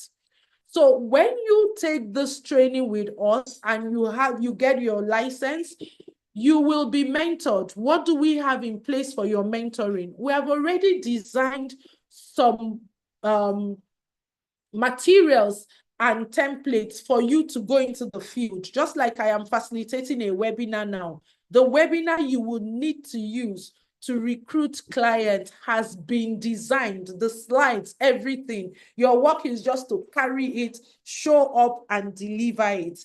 And then you still get ability to get feed forward on how you did. And then you are able to recruit people. So we teach you how to grow your clientele, all within the 1 year of the validity of your license.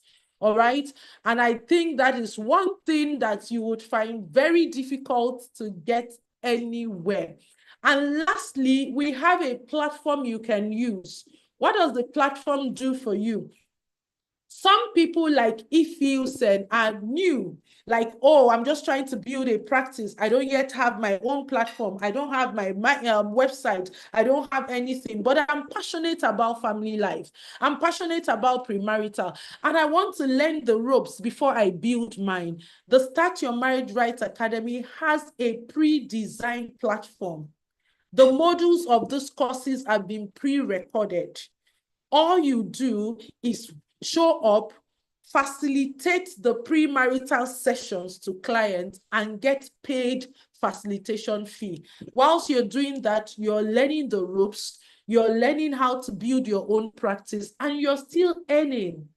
Tell me, where do you have that opportunity? So and like my husband said, it's because we said, you know what, this blueprint has been working for us. We have used it over these years. We've started, let's now give it to other people, because the market is huge. So many people needing work. I'm going to be 48 years in 3 days time. I cannot be doing sessions up and down. There's a limit to what I can do as an individual and him. But if many people have this blueprint, then we know that many, many more people can get the right premarital.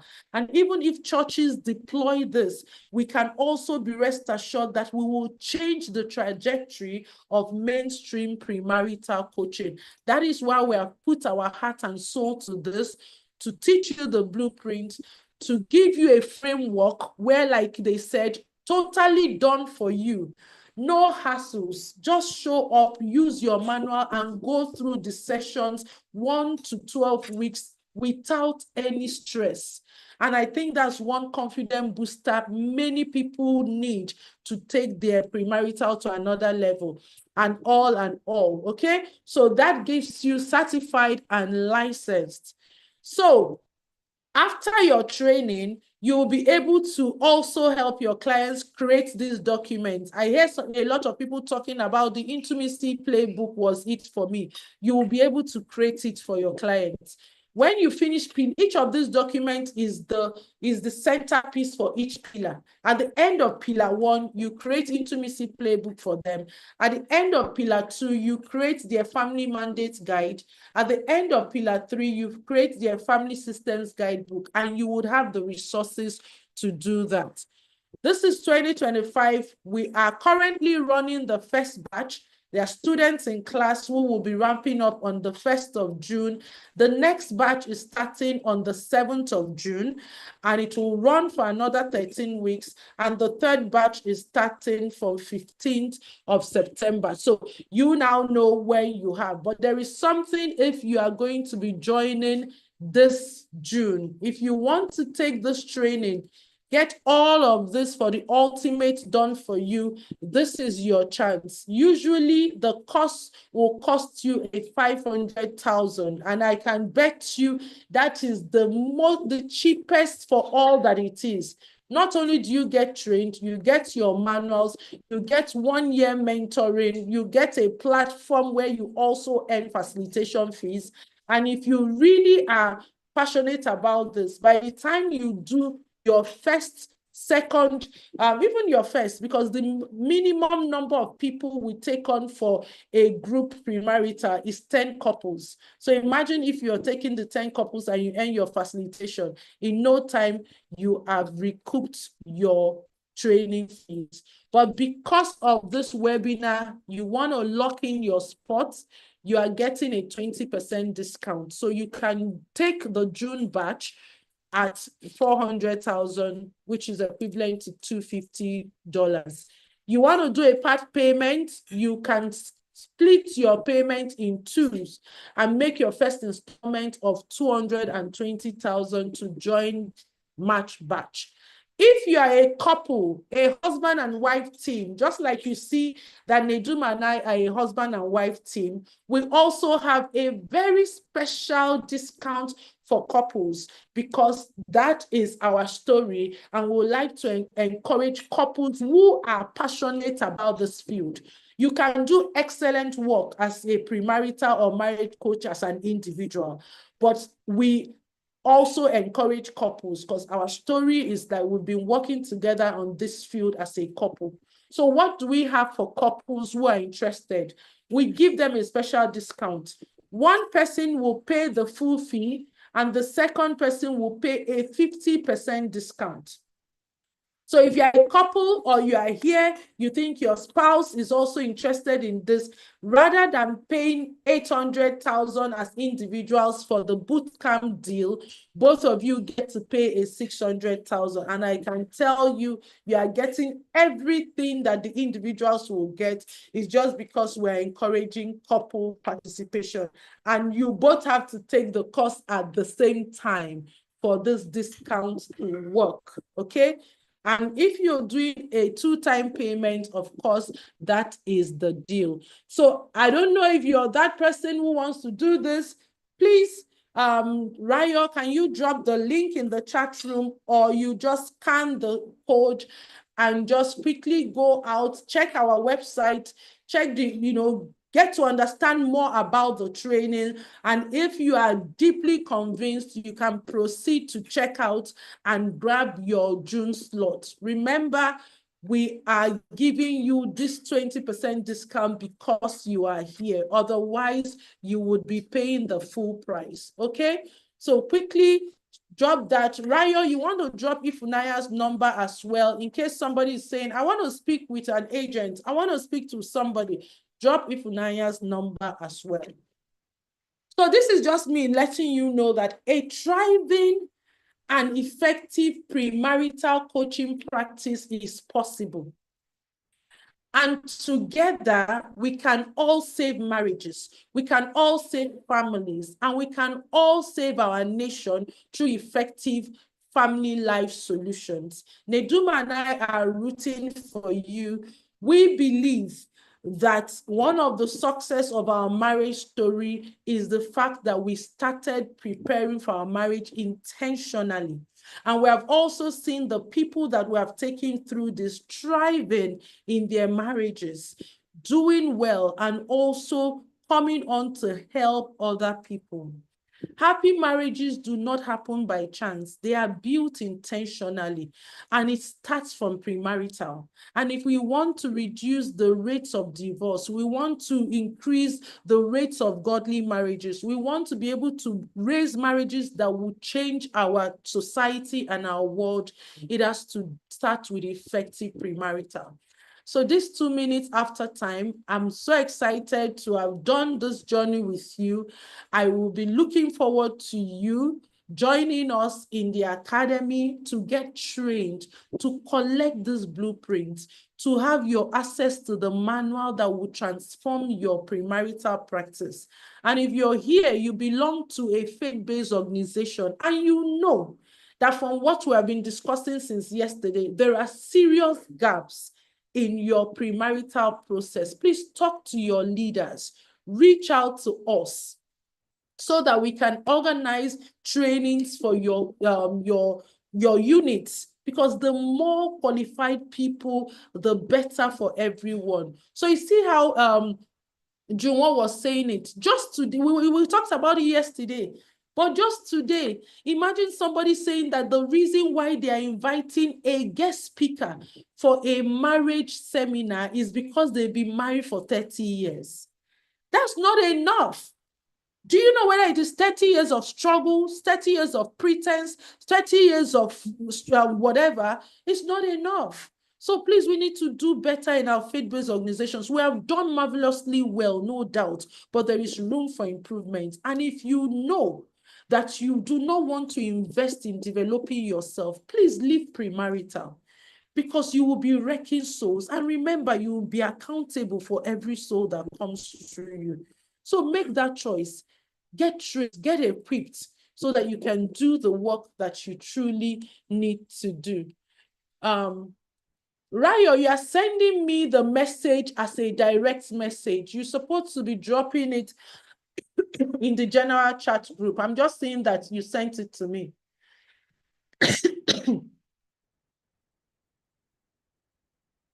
Thank you, Oluchi, for that. I need the direct link to the program, please. Can you hear me, Rayo? Please drop the direct link as we continue. I will begin to wrap up.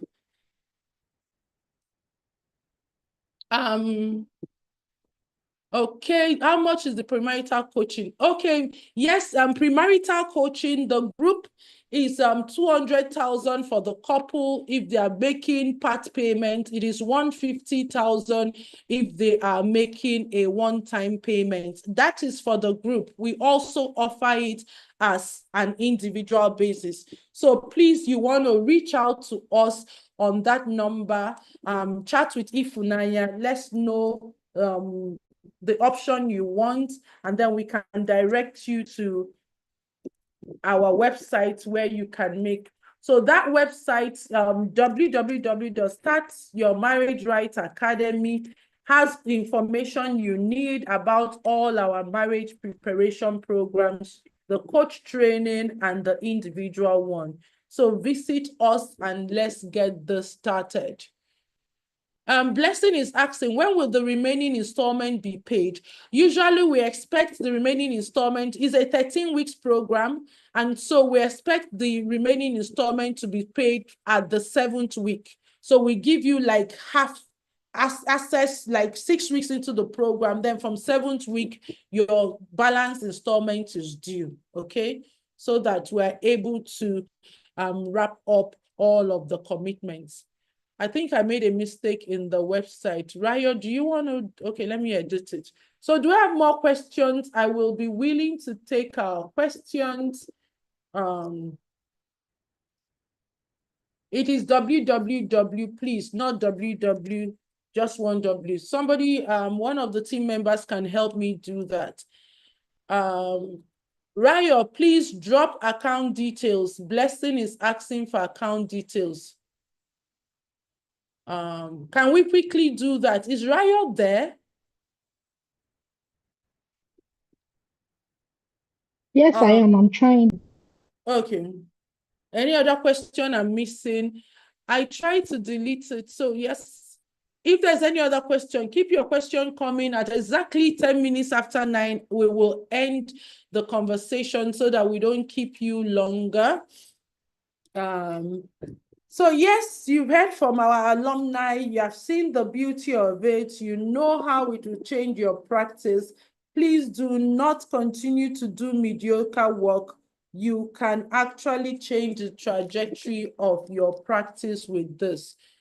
So I have just Blessing, that's the account details. Please, after making payment, you want to send your evidence of payment to Ifunanya on this number. All right. Or even if you visit our link, you will still have the details to contact Ifunanya there. So that is it. The entire team is waiting to welcome you. We can change Nigeria, but we need to help people prepare better. So want to learn more information, go to that page, and that is what you get.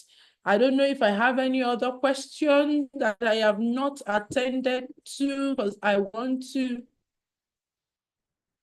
Oh, Tebatso says, last week we saw a 40-year-old, is it a 40-year-old marriage coming to an end? Oh my goodness, that is so sad. Fantastic. Thank you, PD, for that. PD said this is the main deal, is either you register or be registered. This course will turn your practice around. God bless you for that. God bless you for that. Yes, what else? I think, am I missing something? Okay. Oh my goodness. Sarah says, I'm a lawyer. I saw a couple divorce after 32 years, 5 grandchildren. That's so sad. That's so sad. We're even seeing people ending months later. You know, a couple get married, 3 months later, they feel like, oh, I can't take it. I thought it would change. I thought that would change and all of that. Okay, Dede, thank you for reminding me. I actually forgot, honestly. So Dede was, when we started, I asked a question and Dede was the first person to answer. And I said I was going to give Dede a gift. So Dede, my gift is if you are taking the premarital coach training certification course, right now we have a 20% discount for people taking the course, which means that you get to pay 400,000. If you are taking it, I am gifting you from my pocket an extra 10% because I am going to pay that to the organization. So that's my gift. So if you're taking it, please reach out to Ifunanya and claim your gift. So you will now be getting the cost at an extra 10%. So I think that makes you pay 300 instead of 400. I can't remember. I don't know the mathematics, but let me do it. 30% of 500,000. Yeah, it's 150,000. So you are paying. So that's my gift to you. You, if you are taking the course, you pay 350 instead of 400. That is the bootcamp deal, just because you answered the question at the first time. All right, so the replays will be live. And so Dede, please give us your full name here so that if you are taking the offer, we know who will reach out to us before somebody else will reach out and say, I am Dede. Can you just type your full name so that we can identify it with the handle, and Ifunanya knows that you are the person that should be contacting them for the extra discount. Okay, so Ifunanya, please take note of this. It is Dede. That's her name there. So she's going to get an extra 10% from me. And when you're doing your records, please debit that to me. Thank you, everyone. I am so glad that we are here. We have seen where the loopholes are. We have seen the blueprint that will transform things. My prayer is that you don't sleep on this, you don't snooze on this. You do what is not only right for your premarital clients, you do it for your conscience sake, so that you're sure that you're giving right value, and you do it in honor of God. Because honestly, if you are not trained and qualified for this role, you don't need to do that. The training is fully virtual. There are no physical meetings. That's why we have people from across the globe.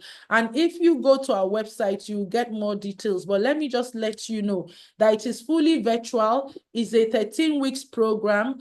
The classes will hold every Wednesday between the hours of 7 to 9 p.m. Nigerian time, and you would have access to the replays. But even the modules have been recorded, so you have access to the Learning Academy for a 1-year period. So even after our 12 weeks, you still have access for 1 year to revisit your learning, to reinforce, to do whatever you need to do, to master it, to practice it, all and on and on. And we have something else that even is part of the mentoring. Some people have never even been on social media, we're afraid to go online. But one of the things that this training does for you is that it holds your hands and opens you to social media platforms. So you are supposed, as part of your training time, to speak on the topics at different social media handles, and then you are able to practice. So there's so much there. Just visit our website through that link that is dropped there and go and learn more about it. Remember, June batch is starting June 9th. I can't wait to welcome you, and I'm sure the rest of the team are also eager waiting for you.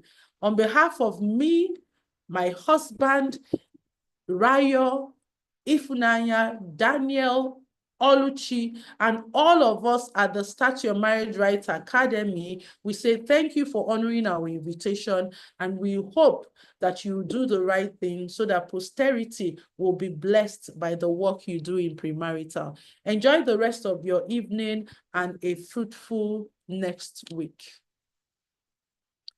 I thought I'd finished. Did somebody ask a question? Thanks. The training is starting June 9th. The next batch is starting June 9th. This is it. So we have 3 batches this year. We are wrapping up first batch, which is currently going on. The second batch, which is the one you have the discount for, is starting on June 9th and will run till September 7th. And we have the last batch for this year, September 15th to December 14th. But if you want to take advantage of the discount, that means you are registering for June batch. Again, somebody might want to take the discount, but you are not available for June. You want to do September, but you can lock in that discount for September batch, even if you make a deposit of $100. But you have to chat Ifunanya for that so that we can take in that payment for you. All right, is there any question? Will the discount still apply if you were to come in the last quarter of the year? Yes, Benga, the discount will apply, but you have to make a commitment. That was what I was just saying. If you are taking the next batch of September, lock that slot with $100, sorry, so that you are sure that you are not going to be paying full price then. You'll be paying the discounted price, but there has to be a commitment that you make. Thank you so much. Enjoy the rest of your evening, and I will be signing out now.